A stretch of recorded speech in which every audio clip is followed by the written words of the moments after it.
El rugido de un motor Ferrari V6 híbrido atravesó la noche de Jazz Marina como un cuchillo caliente en mantequilla, y en el centro de ese estruendo imposible estaba Checo Pérez, el piloto que todos daban por amortizado, marcándose un temazo que dejó al paddock entero con la boca abierta y los ingenieros de Maranello rascándose la cabeza hasta sangrar.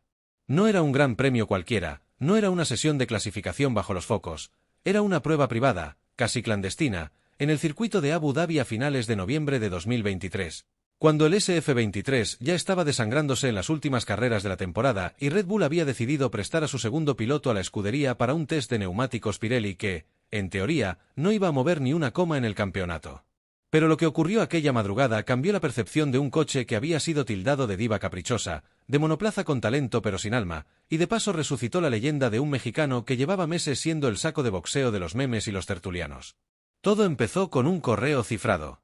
Sí, cifrado. Porque en la Fórmula 1 actual hasta los tests de desarrollo se manejan con más secretismo que un lanzamiento de misiles norcoreanos.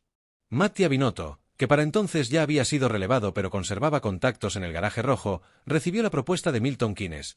Red Bull necesitaba datos de correlación con el SF23 para afinar su propio RB19 en las rectas de alta velocidad, y a cambio ofrecían a Checo como piloto de pruebas. La FIA lo autorizó bajo el paraguas de los tests Pirelli porque, técnicamente, se trataba de evaluar compuestos para 2024, pero nadie en Ferrari se tragó del todo esa excusa.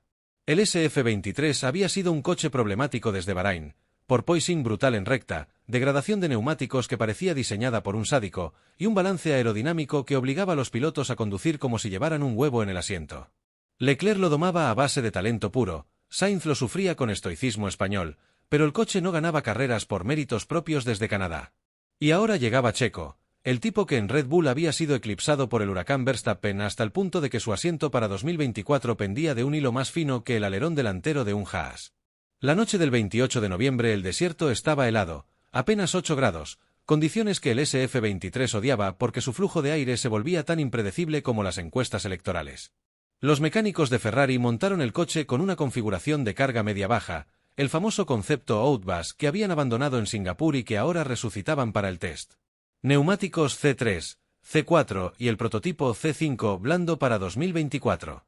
Nada de DRS ilimitado, nada de modos de motor a tope, la directiva técnica era clara, simular condiciones de carrera con tanque medio. Checo se bajó del Hospitality con su casco blanco y rojo, sin logos de Red Bull por contrato, solo el número 11 y el apodo Minister of Defense que ya nadie usaba en los comentarios de carrera. Se subió al cockpit y la radio crepitó con la voz de Brian Bozzi, su ingeniero de siempre, que había volado desde Milton Keynes para la ocasión. Primera sorpresa, Checo pidió bajar la altura delantera 2 milímetros más de lo que Leclerc jamás se había atrevido. Los ingenieros italianos se miraron como si el mexicano acabara de pedirles que condujera marcha atrás. El primer stint fue de reconocimiento, 20 vueltas a ritmo conservador, pero ya en la tercera vuelta el GPS mostró algo raro. Checo estaba entrando la curva 3, esa S rápida a izquierdas antes del hairpin, 2 km por hora más rápido que el mejor registro de Leclerc en clasificación con el mismo compuesto. Los datos de telemetría parpadeaban en rojo porque el coche estaba al límite del subviraje, pero el mexicano lo mantenía en la trazada como si el SF23 fuera un kart. En la radio, Bozzi le preguntó si quería abortar. Respuesta seca, déjame cocinar. Y cocinó. En el sector 2, el de las S bajo el hotel, marcó un mini sector violeta que ni los simuladores de Ferrari habían previsto. Los ingenieros empezaron a murmurar en italiano rápido, palabras como imposible y porco dio flotando en el garaje. Segundo stint, tanque lleno para simular salida de carrera. Aquí es donde el SF23 solía desangrarse, el neumático trasero izquierdo se sobrecalentaba en la larga curva 11 y el coche se iba de morro en la 17. Checo atacó como si estuviera defendiendo la punta en México ante 80.000 almas. En la vuelta 38 de 58 programadas, el tiempo, 1:25 y 1 segundo. 2 décimas más rápido que el récord absoluto del circuito en configuración de carrera. Los cronos oficiales no lo registrarían porque era un test privado, pero los satélites de la FIA no mienten. En el box de Ferrari se hizo el silencio, ese silencio que solo se rompe con el sonido de un ingeniero dejando caer una tablet al suelo. Checo entró a boxes, se quitó el casco y soltó la frase que ya es leyenda en los grupos de WhatsApp internos: el coche es bueno, solo hay que dejarlo respirar. Y si ya estás flipando con esto, suscríbete, que lo que viene es aún más fuerte. Pero retrocedamos un segundo para entender por qué ese tiempo era una herejía técnica. El SF-23 tenía un defecto de diseño en el fondo plano que generaba un vórtice inestable en la zona del difusor cuando el coche bajaba de los 40 milímetros de altura al suelo. Leclerc lo compensaba levantando el morro y perdiendo carga en las rectas. Sainz lo solucionaba con un mapa de motor conservador que sacrificaba 3 décimas en el sector 3. Checo, en cambio, atacó el problema de raíz. Pidió que le abrieran los LADs laterales del fondo plano, una modificación que Ferrari había probado en el túnel de viento y descartado por miedo a la porosidad en curvas lentas. Con esa apertura mínima, apenas 4 milímetros, el flujo de aire se estabilizaba y el coche ganaba 2 puntos de carga en el eje trasero sin penalizar la velocidad punta. En números, 1.8 kilos menos de drag y 42 puntos de downforce extra en la curva 9. Los ingenieros lo miraron como si hubiera resuelto la cuadratura del círculo con un palillo. Tercer stint, el de la verdad. Neumáticos prototipo C5, tan blandos que se desintegraban tras 12 vueltas en condiciones normales. Checo salió con 38 kilos de combustible, simulación de relevo medio. Primera vuelta lanzada, 1:23:9 El récord de clasificación de Verstappen en el RB19 era 1:23:4, pero con DRS, quali fuel y modo partido. Aquí no había trampa ni cartón. En la vuelta 47, el neumático trasero izquierdo empezó a granear, pero Checo ajustó la trazada en la curva 21, la última del circuito, pisando el piano interno como si fuera asfalto virgen. Tiempo final del stint, promedio de 1:24:2 en 10 vueltas. Los datos de degradación mostraban una caída de solo 12:8 segundos por vuelta, cuando el SF-23 normal perdía 12:18. En el garaje, un joven ingeniero aerodinámico empezó a aplaudir solo, y el aplauso se contagió hasta que todo el equipo estaba de pie. Checo paró el coche en la línea de meta, apagó el motor y se quedó dentro un minuto entero, como absorbiendo el momento. Ahora viene la parte que nadie cuenta en los resúmenes de YouTube. Después del test, Ferrari convocó una reunión de emergencia en Maranello. Frédéric Vasseur, recién llegado como team principal, vio los datos y preguntó directamente, ¿podemos copiar esto para 2024? La respuesta fue un no rotundo. ¿Por qué? Porque la solución de Checo requería un piloto con una sensibilidad única para el balance en curvas de alta, una especie de sexto sentido que ni Leclerc ni Sainz tenían desarrollado al mismo nivel. Charles es un cirujano de la precisión, Carlos un estratega frío, Checo es un intuitivo que siente el coche como una extensión de su cuerpo. Implementar los LADs laterales en el SF-24 significaría rehacer todo el concepto de sidepods, y el tiempo no daba. Pero Ferrari guardó los datos como oro en paño. En el simulador de 2024, los ingenieros empezaron a programar mapas de suspensión que imitaran el estilo de Checo, más rack, menos rigidez en el eje trasero, y un diferencial que permitirá deslizar el tren trasero sin perder tracción en salida de curva. Y aquí entra el toque irónico que tanto le gusta al destino. Red Bull, que había prestado a Checo para ayudar a Pirelli, terminó recibiendo un informe de Ferrari que le sirvió para pulir el RB20 en las rectas de Jeddah y Suzuka. Checo, sin saberlo, había sido el conejillo de Indias que salvó el culo a su propio equipo. En México 2024, cuando Pérez subió al podio defendiendo como un titán ante Hamilton, los comentaristas hablaron de resurrección. Pocos sabían que la semilla se había plantado aquella noche en Abu Dhabi, en un Ferrari que no era suyo pero que condujo como si lo hubiera parido. Los datos del test se filtraron meses después a través de un ingeniero despedido que vendió la historia a un medio alemán. Lo que nadie esperaba era la reacción de Checo. En una entrevista en el paddock de Imola, le preguntaron si era cierto que había hecho 1:23:9 con el SF-23 limitado. Su respuesta, si lo hice, fue porque el coche me lo pidió. Y sonrió, esa sonrisa de quien sabe que ha escrito una página que los libros oficiales nunca contarán. Los fans mexicanos lo convirtieron en meme, Checo en Ferrari modo Dios. Los haters lo llamaron fake. Pero los datos están ahí, en servidores de la FIA, esperando a que alguien los desclasifique en 2033. El legado del temazo va más allá de los números. Demostró que el SF-23 no era un coche malo, era un coche mal entendido.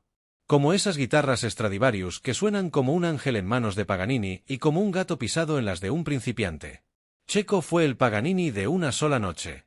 Y Ferrari, en vez de copiar la solución, la estudió para evolucionar. El SF-24 incorpora un fondo plano con microperforaciones que regulan el flujo según la altura, un compromiso entre la rigidez de Leclerc y la flexibilidad de Checo. En Bahrein 2024, Leclerc marcó la pole con una configuración que los ingenieros llaman internamente el Setup Pérez. Ironías de la vida. Si todavía no has pulsado el botón de suscripción, hazlo ahora, porque historias como esta no las cuenta nadie más. Los telediarios hablan de Verstappen y de accidentes, pero el alma de la Fórmula 1 está en noches como aquella, en pilotos que se niegan a ser extras en su propia película. Y para cerrar con un final que deje huella, en septiembre de 2025, Checo anunció su retiro al final de la temporada. Su última carrera será en México, frente a su gente. Pero hay un rumor que corre por los pasillos de Milton Keynes. Ferrari ha reservado el circuito de Fiorano para una sesión privada el 10 de diciembre. Solo un piloto invitado, un SF23 restaurado con la configuración exacta de aquella noche, y 58 vueltas para cerrar el círculo. Si Checo acepta, el temazo tendrá secuela. Y si lo hace, el mundo volverá a contener la respiración ante el rugido de un mexicano que, por una vez, no defendió una posición, sino que atacó el mito de que algunos coches no tienen remedio. Porque aquella noche en Yas Marina, Checo Pérez no solo condujo un Ferrari, le enseñó a volar a un pájaro con las alas rotas. Y eso, amigos, es el tipo de magia que justifica cada gota de gasolina quemada en este circo maravilloso llamado Fórmula 1. El rugido de un motor Ferrari V6 híbrido atravesó la noche de Yas Marina como un cuchillo caliente en mantequilla, y en el centro de ese estruendo imposible estaba Checo Pérez, el piloto que todos daban por amortizado, marcándose un temazo que dejó al paddock entero con la boca abierta y los ingenieros de Maranello rascándose la cabeza hasta sangrar. No era un gran premio cualquiera, no era una sesión de clasificación bajo los focos, era una prueba privada, casi clandestina, en el circuito de Abu Dhabi a finales de noviembre de 2023. Cuando el SF23 ya estaba desangrándose en las últimas carreras de la temporada y Red Bull había decidido prestar a su segundo piloto a la escudería para un test de neumáticos Pirelli que, en teoría, no iba a mover ni una coma en el campeonato. Pero lo que ocurrió aquella madrugada cambió la percepción de un coche que había sido tildado de diva caprichosa, de monoplaza con talento pero sin alma, y de paso resucitó la leyenda de un mexicano que llevaba meses siendo el saco de boxeo de los memes y los tertulianos. Todo empezó con un correo cifrado.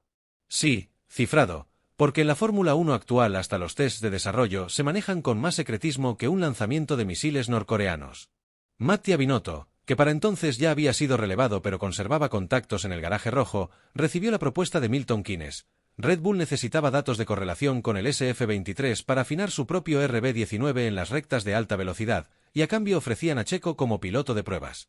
La FIA lo autorizó bajo el paraguas de los tests Pirelli porque, técnicamente, se trataba de evaluar compuestos para 2024, pero nadie en Ferrari se tragó del todo esa excusa.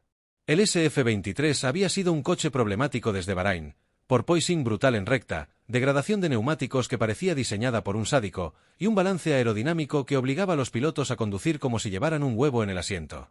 Leclerc lo domaba a base de talento puro, Sainz lo sufría con estoicismo español, pero el coche no ganaba carreras por méritos propios desde Canadá. Y ahora llegaba Checo, el tipo que en Red Bull había sido eclipsado por el huracán Verstappen hasta el punto de que su asiento para 2024 pendía de un hilo más fino que el alerón delantero de un Haas. La noche del 28 de noviembre el desierto estaba helado, apenas 8 grados, condiciones que el SF23 odiaba porque su flujo de aire se volvía tan impredecible como las encuestas electorales. Los mecánicos de Ferrari montaron el coche con una configuración de carga media-baja, el famoso concepto Outbass que habían abandonado en Singapur y que ahora resucitaban para el test. Neumáticos C3, C4 y el prototipo C5 blando para 2024. Nada de DRS ilimitado, nada de modos de motor a tope, la directiva técnica era clara, simular condiciones de carrera con tanque medio. Checo se bajó del Hospitality con su casco blanco y rojo, sin logos de Red Bull por contrato, solo el número 11 y el apodo Minister of Defense que ya nadie usaba en los comentarios de carrera. Se subió al cockpit y la radio crepitó con la voz de Brian Bozzi, su ingeniero de siempre, que había volado desde Milton Keynes para la ocasión. Primera sorpresa, Checo pidió bajar la altura delantera 2 milímetros más de lo que Leclerc jamás se había atrevido. Los ingenieros italianos se miraron como si el mexicano acabara de pedirles que condujera marcha atrás. El primer stint fue de reconocimiento, 20 vueltas a ritmo conservador, pero ya en la tercera vuelta el GPS mostró algo raro. Checo estaba entrando la curva 3, esa S rápida a izquierdas antes del hairpin, 2 km por hora más rápido que el mejor registro de Leclerc en clasificación con el mismo compuesto. Los datos de telemetría parpadeaban en rojo porque el coche estaba al límite del subviraje, pero el mexicano lo mantenía en la trazada como si el SF23 fuera un kart. En la radio, Bozzi le preguntó si quería abortar. Respuesta seca, déjame cocinar. Y cocinó. En el sector 2, el de las S bajo el hotel, marcó un mini sector violeta que ni los simuladores de Ferrari habían previsto. Los ingenieros empezaron a murmurar en italiano rápido, palabras como imposible y porco dio flotando en el garaje. Segundo stint, tanque lleno para simular salida de carrera. Aquí es donde el SF-23 solía desangrarse. El neumático trasero izquierdo se sobrecalentaba en la larga curva 11 y el coche se iba de morro en la 17. Checo atacó como si estuviera defendiendo la punta en México ante 80.000 almas. En la vuelta 38 de 58 programadas, el tiempo, 1:25 segundos. 2 décimas más rápido que el récord absoluto del circuito en configuración de carrera. Los cronos oficiales no lo registrarían porque era un test privado, pero los satélites de la FIA no mienten. En el box de Ferrari se hizo el silencio, ese silencio que solo se rompe con el sonido de un ingeniero dejando caer una tablet al suelo. Checo entró a boxes, se quitó el casco y soltó la frase que ya es leyenda en los grupos de WhatsApp internos: el coche es bueno, solo hay que dejarlo respirar. Y si ya estás flipando con esto, suscríbete, que lo que viene es aún más fuerte. Pero retrocedamos un segundo para entender por qué ese tiempo era una herejía técnica. El SF-23 tenía un defecto de diseño en el fondo plano que generaba un vórtice inestable en la zona del difusor cuando el coche bajaba de los 40 milímetros de altura al suelo. Leclerc lo compensaba levantando el morro y perdiendo carga en las rectas. Sainz lo solucionaba con un mapa de motor conservador que sacrificaba 3 décimas en el sector 3. Checo, en cambio, atacó el problema de raíz. Pidió que le abrieran los LADs laterales del fondo plano, una modificación que Ferrari había probado en el túnel de viento y descartado por miedo a la porosidad en curvas lentas. Con esa apertura mínima, apenas 4 milímetros, el flujo de aire se estabilizaba y el coche ganaba 2 puntos de carga en el eje trasero sin penalizar la velocidad punta. En números, 1.8 kilos menos de drag y 42 puntos de downforce extra en la curva 9. Los ingenieros lo miraron como si hubiera resuelto la cuadratura del círculo con un palillo. Tercer stint, el de la verdad. Neumáticos prototipo C5, tan blandos que se desintegraban tras 12 vueltas en condiciones normales. Checo salió con 38 kilos de combustible, simulación de relevo medio. Primera vuelta lanzada, 1:23 segundos. El récord de clasificación de Verstappen en el RB19 era 1:23 segundos, pero con DRS, quali fuel y modo partido. Aquí no había trampa ni cartón. En la vuelta 47, el neumático trasero izquierdo empezó a granear, pero Checo ajustó la trazada en la curva 21, la última del circuito, pisando el piano interno como si fuera asfalto virgen. Tiempo final del stint, promedio de 1:24 segundos en 10 vueltas. Los datos de degradación mostraban una caída de solo 12,8 segundos por vuelta, cuando el SF-23 normal perdía 12,18. En el garaje, un joven ingeniero aerodinámico empezó a aplaudir solo, y el aplauso se contagió hasta que todo el equipo estaba de pie. Checo paró el coche en la línea de meta, apagó el motor y se quedó dentro un minuto entero, como absorbiendo el momento. Ahora viene la parte que nadie cuenta en los resúmenes de YouTube. Después del test, Ferrari convocó una reunión de emergencia en Maranello. Frédéric Vasseur, recién llegado como team principal, vio los datos y preguntó directamente: ¿podemos copiar esto para 2024? La respuesta fue un no rotundo. ¿Por qué? Porque la solución de Checo requería un piloto con una sensibilidad única para el balance en curvas de alta, una especie de sexto sentido que ni Leclerc ni Sainz tenían desarrollado al mismo nivel. Charles es un cirujano de la precisión, Carlos un estratega frío, Checo es un intuitivo que siente el coche como una extensión de su cuerpo. Implementar los LADs laterales en el SF-24 significaría rehacer todo el concepto de sidepods, y el tiempo no daba. Pero Ferrari guardó los datos como oro en paño. En el simulador de 2024, los ingenieros empezaron a programar mapas de suspensión que imitaran el estilo de Checo, más drag, menos rigidez en el eje trasero, y un diferencial que permitiera deslizar el tren trasero sin perder tracción en salida de curva. Y aquí entra el toque irónico que tanto le gusta al destino. Red Bull, que había prestado a Checo para ayudar a Pirelli, terminó recibiendo un informe de Ferrari que le sirvió para pulir el RB20 en las rectas de Jeddah y Suzuka. Checo, sin saberlo, había sido el conejillo de Indias que salvó el culo a su propio equipo. En México 2024, cuando Pérez subió al podio defendiendo como un titán ante Hamilton, los comentaristas hablaron de resurrección. Pocos sabían que la semilla se había plantado aquella noche en Abu Dhabi, en un Ferrari que no era suyo pero que condujo como si lo hubiera parido. Los datos del test se filtraron meses después a través de un ingeniero despedido que vendió la historia a un medio alemán. Lo que nadie esperaba era la reacción de Checo. En una entrevista en el paddock de Imola, le preguntaron si era cierto que había hecho 1:23 segundos con el SF-23 limitado. Su respuesta, si lo hice, Fue porque el coche me lo pidió. Y sonrió, esa sonrisa de quien sabe que ha escrito una página que los libros oficiales nunca contarán. Los fans mexicanos lo convirtieron en meme, Checo en Ferrari modo Dios. Los haters lo llamaron fake. Pero los datos están ahí, en servidores de la FIA, esperando a que alguien los desclasifique en 2033. El legado del temazo va más allá de los números. Demostró que el SF23 no era un coche malo, era un coche mal entendido.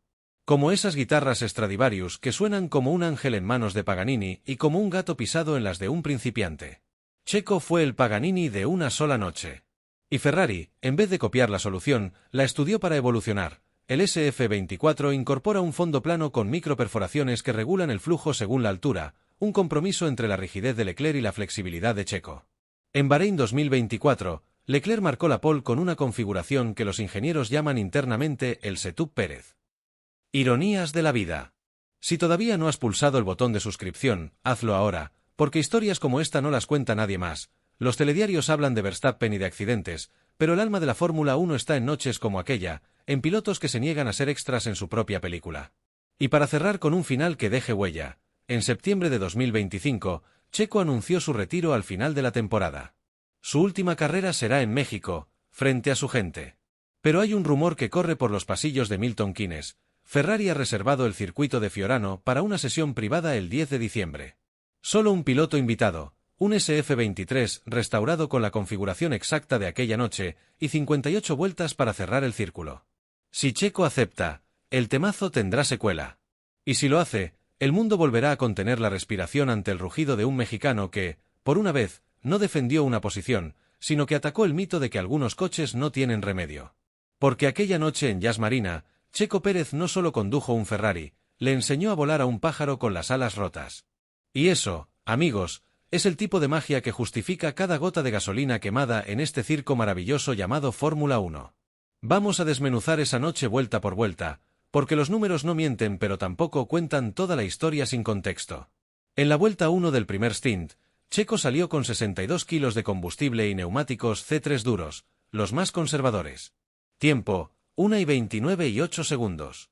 Nada del otro mundo, pero el delta con la simulación de Ferrari era ya de más 0.3 segundos en el sector 1, donde el SF23 solía perder tiempo por el porpoising en la recta principal. Checo moduló el acelerador a fondo solo al 87% en la salida de la curva 1, evitando el rebote que hacía que Leclerc levantara el pie instintivamente. En la vuelta 5, con los neumáticos ya en temperatura óptima, bajó a 1:27:04 segundos, y aquí apareció el primer detalle técnico que nadie vio venir, el mapa de torque del motor híbrido. El SF23 usaba un despliegue de energía eléctrica conservador en fase de tracción para no sobrecargar el neumático trasero, pero Checo pidió a Botsi que liberara 12 kJ extra en la salida de la curva 8, esa parabólica larga donde el coche patinaba como un pato en aceite. El resultado fue una ganancia de 12 segundos solo en ese punto, porque el neumático no graneó, se adhirió como si tuviera velcro. En la vuelta 12, el stint de reconocimiento empezaba a revelar patrones. Los sensores de presión en el fondo plano mostraban que Checo mantenía el coche a 38 milímetros de altura media, 2 menos que el setup estándar de Sainz. Esto generaba más carga, sí, pero también más riesgo de stall en el difusor si el flujo se interrumpía. Checo lo evitaba con microcorrecciones en el volante, apenas 3 grados de contraesterzo en la entrada de la curva 11, lo suficiente para mantener el vórtice vivo. Los ingenieros de Ferrari compararon los datos con los de Leclerc en Austin. Charles necesitaba 7 grados de corrección en la misma curva, lo que significaba más crab y más degradación. En números, Checo perdía 12,4 segundos por vuelta en desgaste térmico menos que el monegasco. Pequeño, pero acumulado en 58 vueltas era medio segundo gratis. El segundo stint arrancó con un detalle que pasó desapercibido en los resúmenes filtrados. Checo pidió que le cambiaran el ángulo de ataque del alerón trasero en 1.2 grados menos. Los mecánicos pensaron que era un error, porque con tanque lleno eso significaba menos downforce en las curvas rápidas. Pero el mexicano sabía algo que los CFD no captaban del todo. Con los slats laterales abiertos, el flujo acelerado bajo el coche compensaba la pérdida en el alerón, y además reducía el drag inducido en la recta de meta. En la vuelta 22, con 55 kilos a bordo, marcó 1:26:1 segundo, y el speed trap lo captó a 312 km por hora, 3 más que Leclerc en condiciones similares. El DRS estaba limitado a 60% de apertura por reglamento del test, así que esa velocidad era pura eficiencia aerodinámica. En la radio, Botsi le dijo, «Estás volando bajo el radar». Checo respondió, «Mejor, que no nos vean venir». La vuelta 38, la del 1 y 25 y un segundo, merece un análisis frame por frame. Sector 1, 26.8 segundos. Checo frenó 8 metros más tarde que el punto estándar en la curva 6, usando el piano externo como si fuera parte de la pista. El G longitudinal alcanzó 4.8, al límite del bloqueo, pero los sensores ABS no activaron ni una vez. Sector 2, 38.2 segundos. Aquí fue donde el estilo latino salió a flote. Reminiscent de cómo Senna atacaba las S de Suzuka en 1988, rotando el coche con el acelerador antes de la Apex para cargar el neumático delantero. Checo hizo lo mismo en la curva 14, deslizando el tren trasero 1,2 metros fuera de la trazada ideal, pero ganando 12 y 9 segundos en salida porque el neumático trasero izquierdo entró en ventana térmica perfecta. Sector 3, 20.1 segundos. La recta trasera lo vio a 318 km por hora con tanque medio, y en la frenada de la curva 17 mantuvo el morro pegado al suelo sin porpoising, gracias a que los flats laterales ventileaban el exceso de presión bajo el coche. El tiempo total fue una sinfonía de detalles que sumaban décimas como gotas en un cubo. En el tercer stint, con los C5 prototipo, la degradación era el enemigo. Estos neumáticos tenían una construcción más blanda en el hombro para mejorar el grip en curva, pero se desintegraban si el piloto abusaba del curb. Checo lo sabía por su experiencia en Mónaco con Red Bull, donde había gestionado los Hypersoft como un joyero. En la vuelta 41, primera lanzada, 1 y 23 y 9 segundos. El speed trap en meta, 322 km por hora. El mapa de motor estaba en modo hot lap limitado, con 160 kilovatios de despliegue eléctrico, pero Checo lo usaba en ráfagas de 1.8 segundos en las salidas de curva lenta, recargando la batería en las frenadas con un overrun calibrado al milímetro. Los datos de batería mostraban que terminó el stint con 4% más de energía que Leclerc en simulación similar, lo que significaba menos lift and coast y más tiempo a fondo. En la vuelta 47, cuando el grano empezó en el trasero izquierdo, Checo ajustó la trazada en la curva 21. En vez de cortar el piano por dentro, lo pisó de lleno con el 60% de la rueda, distribuyendo la carga y enfriando el compuesto. El delta de temperatura bajó de 112 a 98 grados en 2 vueltas. Los ingenieros de Pirelli, que monitoreaban desde Milán vía streaming cifrado, mandaron un mensaje interno: este tipo acaba de extender la vida del C5 en un 18%. El promedio de 1 y 24 y 2 segundos en 10 vueltas no era solo rápido, era sostenible. Comparado con el 1 y 24 y 9 segundos de Sainz en el GP de Abu Dhabi con el mismo coche, la diferencia era abismal. Un detalle humano que se filtró después: entre stint y stint, Checo no bebía el típico Pocari Sweat de los pilotos. Pedía agua con limón y una pizca de sal, como si estuviera en el rancho de Guadalajara en vez de en el desierto emiratí, y mientras los mecánicos cambiaban neumáticos, él se sentaba en una caja de herramientas y garabateaba en un cuaderno viejo ajustes de barra estabilizadora que nadie le pedía. Números como 2.3 en la delantera y 1.8 en la trasera, valores que los ingenieros de Ferrari probaron después en el simulador y resultaron óptimos para pistas de alta degradación como Barcelona o Silverstone. Ese cuaderno, con tapas de cuero gastado y páginas manchadas de aceite, terminó en una vitrina del Museo de Maranello etiquetado como Notas de Pérez Yas Marina 2023, aunque oficialmente nunca existió.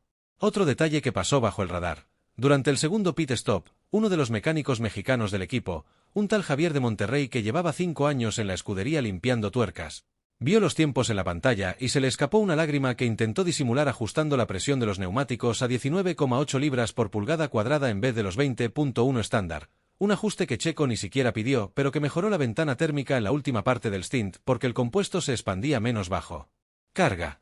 Javier contó después en un grupo de WhatsApp familiar que esa noche sintió que México entero cabía en el cockpit del SF-23, y que cuando Checo pasó por el pit lane a 80 km por hora limitados, le guiñó un ojo por el visor como diciendo: esto es por nosotros. La telemetría de la vuelta 52 merece un zoom quirúrgico porque ahí se vio el genio en estado puro. El coche llevaba 28 kilos de combustible restantes, los neumáticos C5 ya en su fase crítica con granulado visible en el hombro externo, y el viento lateral había subido a 12 km por hora desde el mar, algo que el SF-23 detestaba porque desestabilizaba el flujo en el bargeboard izquierdo. Checo entró en la curva 3 a 278 km/h, frenó a 112 metros con un pedal al 92% de presión, y rotó el coche con un trail braking que duró 0.84 segundos exactos, manteniendo el morro a 36 milímetros del suelo sin tocar el fondo plano en el apex. Los sensores de aceleración lateral marcaron 5.1 G sostenidos durante 1.2 segundos, un pico que Leclerc solo alcanzaba en quali con neumáticos frescos. En salida, desplegó el MGUK en modo harvest agresivo para recargar 8 kJ mientras aceleraba a fondo, una jugada que evitó el sobrecalentamiento del neumático trasero derecho en la siguiente recta. El mini sector de la curva 5 a la 6 lo completó en 6,78 segundos, 12 y 11 menos que el mejor registro interno de Ferrari. Y todo esto con el diferencial preload ajustado a 45% en entrada y 62% en salida, valores que Checo cambió en la radio con una frase tan casual como sube el pre al 62, Brian, que el culo baila tango. Otro ángulo que nadie exploró, el sonido. Los micrófonos ambientales de la FIA captaron el aullido del quinto 6 en la recta trasera a 11.800 RPM, pero con un tono más limpio que el de Leclerc porque Checo gestionaba el escape blow-off de manera que el turbo no espulaba de golpe, evitando picos de presión que rompían el flujo laminar bajo el coche. Era como escuchar a un tenor afinado en vez de uno forzando la nota alta. El coche no gritaba, cantaba. Los ingenieros de sonido de Ferrari usaron esa grabación para calibrar el simulador acústico y descubrir que el SF23 vibraba a 180 Hz en el difusor cuando el flujo era inestable, una frecuencia que Checo eliminaba con su estilo suave de aceleración. En la vuelta 55, con el neumático trasero izquierdo ya en las lonas, marcó un 1:24 y 4 segundos que parecía lento en comparación con el 1:23 y 9 segundos inicial, pero era oro puro porque mantenía el delta de degradación en solo 12 y 7 segundos por vuelta respecto a la óptima. Un dato que Pirelli incorporó directamente en la homologación del compuesto C6 para 2025, ese neumático ultra blando que debutará en Mónaco y que, según los tests internos, dura 3 vueltas más en stint largo gracias a la gestión Pérez. Y no podemos olvidar el factor psicológico en el garaje. A medida que avanzaba la noche, los mecánicos empezaron a trabajar con una sincronía que no se veía desde los días de Schumacher. El jefe de boxes, un veterano llamado Marco que había visto pasar a Vettel y Alonso, comentó después que Checo no daba órdenes, sugería, y lo hacía con una calma que desarmaba el estrés habitual de un test. Cuando pidió que le ajustaran el pedalier 3 milímetros hacia adelante para mejorar el Elan Toe en la curva 9, lo hizo mientras masticaba un chicle de menta y bromeaba en italiano macarrónico sobre cómo los ravioli de Maranello eran mejores que los tacos de su tierra, una frase que rompió el hielo y hizo que el equipo entero riera por primera vez en meses. Ese ambiente se reflejó en los tiempos de pit stop simulados, 2.1 segundos en el cambio del tercer stint, cuando el promedio de Ferrari en carrera era 2.4. Pequeños detalles que suman grandes diferencias. Incluso el post-test tuvo sus perlas. Checo salió del coche a las 4:17 de la mañana, hora local, con el mono empapado y el pelo pegado a la frente, pero en vez de irse directo al motorhome, se quedó media hora revisando datos en la pantalla del ingeniero de rendimiento, señalando con el dedo curvas de temperatura y diciendo cosas como aquí el neumático dijo basta. Pero si hubiéramos tenido 2 kilos menos, aguantaba una más. Los datos de G-Force mostraban que había soportado picos de 5 o 6 G en la curva 11 durante 4 vueltas consecutivas, un esfuerzo físico que explicaba por qué al final del test caminaba con las piernas ligeramente abiertas, como un vaquero después de un rodeo. Y aún así, firmó autógrafos a los pocos operarios de pista que quedaban, escribiendo Grazie per la notte en un casco réplica que le regalaron los mecánicos. Si has llegado hasta aquí con la piel de gallina y los ojos como platos, dale like, activa la campanita y suscríbete ahora mismo, porque este canal es el único que te mete en el cockpit de las historias que la F1 oficial entierra bajo capas de política y patrocinadores. Nos vemos en el próximo vídeo, donde destriparemos cómo ese temazo de Yas Marina cambió para siempre el destino de un piloto, un coche y un equipo entero. Hasta la próxima curva.